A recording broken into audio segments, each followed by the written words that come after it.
आज का दिन उस महान नायक का शहीदी दिन है जिसने खुद ही नहीं बल्कि उसके पुत्रों ने सिख पंथ में शहीदी दी और उनका नाम है भाई मनी सिंह। क्या आप जानते हैं कि सबसे ज्यादा कुर्बानियां देने वाला सिख परिवार कौन सा है? वो है भाई मनी सिंह का परिवार। 60 से भी ज्यादा शहीद इसी परिवार से हुए हैं। भाई मनी सिंह जी के दादा भी सिख पंथ के लिए शहीद हुए। भाई मनी सिंह के भाई भी सिख पंथ के लिए शहीद हुए। भाई साहब के पुत्र भी शहीद हुए। भाई साहब के पोते भी शहीद हुए। भाई मनी सिंह जी के परिवार का इतिहास तथा शहादतें इतनी ज्यादा हैं कि सभी को यहाँ पर लिख पाना संभव नहीं। एक इतिहासकार की खोज अनुसार भाई साहब के परिवार के शहीदों की संख्या 60 से भी ज्यादा लिखी है। भाई मनी सिंह जी के 10 पुत्र तथा 11 भाई सिख पंथ के लिए कुर्बान हुए थे।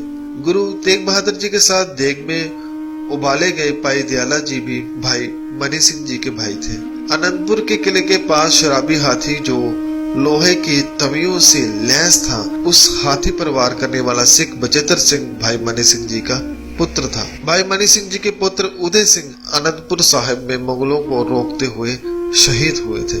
इसके अलावा चमकौर की लड़ाई में भी आपके 5 पुत्र तथा भाई शहीद हुए थे। इसके अलावा मुक्तसर की लड़ाई में शहीद होने वाले 40 मुक्तों में भाई मनी सिंह जी के भाई राय सिंह तथा राय सिंह जी के पुत्र महा सिंह जी भी शामिल थे। बहादुर शाह के हुक्म पर भाई मनी सिंह जी के भाई जेठा सिंह तथा परिवार के कुछ अन्य सदस्यों को पकड़कर लाहौर आलूवाल नामक स्थान पर 3 महीने तक जुल्म किए गए और 11 अक्टूबर 1911 को लाहौर के नखास चौक में गड्ढे खोदकर जिंदा ही दबा दिया था। इसके अलावा छोटे साहबजादों को दीवार में चिनवाने वाले वजीर खान को तलवार से चीरने वाला भाई फतेह सिंह भी भाई मनी सिंह जी का पोता था तथा इसी लड़ाई में भाई मनी सिंह जी के 2 अन्य पोते भी शहीद हुए थे।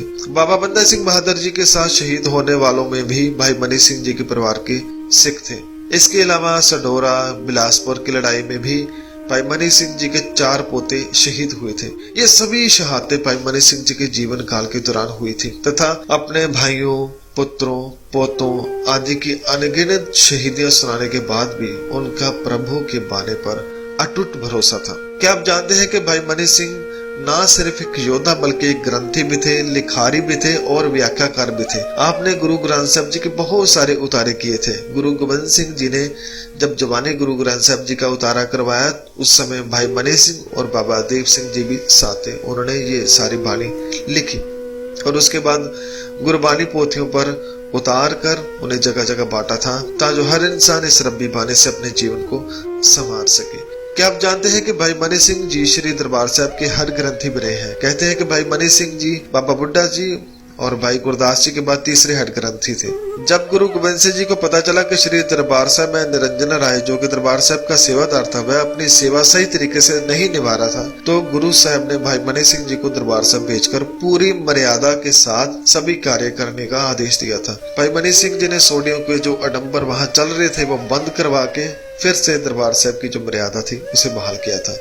क्या आप जानते हैं कि भाई मनी सिंह जी ने भी 1699 में अमृतपान किया था और उनके पुत्रों ने भी साथ में अमृतपान किया था। भाई मनी सिंह का पहला नाम मनिया था और अब बदल के भाई मनी सिंह हो गया था। क्या आप जानते हैं कि भाई मनी सिंह जी ने गुरु साहब जी के साथ बहुत सारे जंग भी लड़े थे। चमकौर की हुई जंग में उनके 5 पुत्रों की शहीदी हुई थी। भाई मनी सिंह जी की शहीदी भी कोई आम शहीदी नहीं थी। उन दिनों सिख अक्सर दिवाली या बैसाखी पर इकट्ठे हुआ करते थे क्योंकि वह दिन सभी को आसानी से याद रहते थे। सन 1733 में भाई मनी सिंह जी ने 10,000 टैक्स देना स्वीकार करके सिखों को दिवाली पर इकट्ठा होने की इजाजत ले ली थी, लेकिन मुगलों की एक चाल थी सिखों पर हमला करने की। वे तैयारी करने में लग गए कि कब सिख दिवाली पर इकट्ठे होंगे और हम इनको खत्म करेंगे। लेकिन जब भाई मनी सिंह को इस बात का पता चला तो भाई मनी सिंह ने सिखों को इकट्ठा होने से रोक दिया। इसी तरह से अप्रैल 1734 में वैसाखी के समय भी सिख इकट्ठे न हो सके। टैक्स ना देने का बहाना बनाकर भाई मनी सिंह जी और उनके भाई जगत सिंह, 2 पुत्र भाई चित्र सिंह, भाई गुरबख्श सिंह, भाई बुबा सिंह, भाई मनी सिंह जी को भी, भाई मनी सिंह जी की पत्नी बसंत कौर जी तथा भाई गुलजार जी आदि को भी गिरफ्तार कर लिया गया। इन सभी को अनेक कष्ट दिए गए तथा इस्लाम धर्म या फिर मौत में से एक चुनने के लिए कहा गया। अगर भाई मनी सिंह जी चाहते तो उसी समय बड़ी आसानी से 10,000 का टैक्स दे सकते थे, लेकिन वह गुरु घर के तथा सिखों का पैसा अपनी जान बचाने के लिए खर्च नहीं करना चाहते थे। उसके बाद भाई भूपत सिंह जी की दोनों आंखें निकालकर उनको चिरकड़ी पर चढ़ा दिया और भाई गुलजार जी को उल्टा लटकाकर उनके शरीर की सारी खाल उतार दी गई। भाई मनी सिंह जी उनको भी शहीद कर दिया गया। भाई मनी सिंह जी के हाथों पैरों के छोटे छोटे टुकड़े बंद बंद करके काटा गया, लेकिन भाई मनी सिंह जी ने प्रभु के सच्चे रस में शांत व अडोल बैठकर ये शहीदी प्राप्त करी। भाई मनी सिंह जी के साथ उनके पूरे परिवार को भी शहीद कर दिया गया, लेकिन वह सभी सिक्खी के लिए अपना जीवन परिवार सब कुछ कुर्बान कर गए। वह परिवार कितना ज्यादा महान रहा होगा जिसने इतनी ज्यादा शहीदियों की खबर सुनी होगी कि हमारे परिवार ने इतनी ज्यादा शहीदियां की। वह फिर भी गुरु व सिक्खी में अटूट भरोसा के परिवारों ने अंत तक बनाए रखा।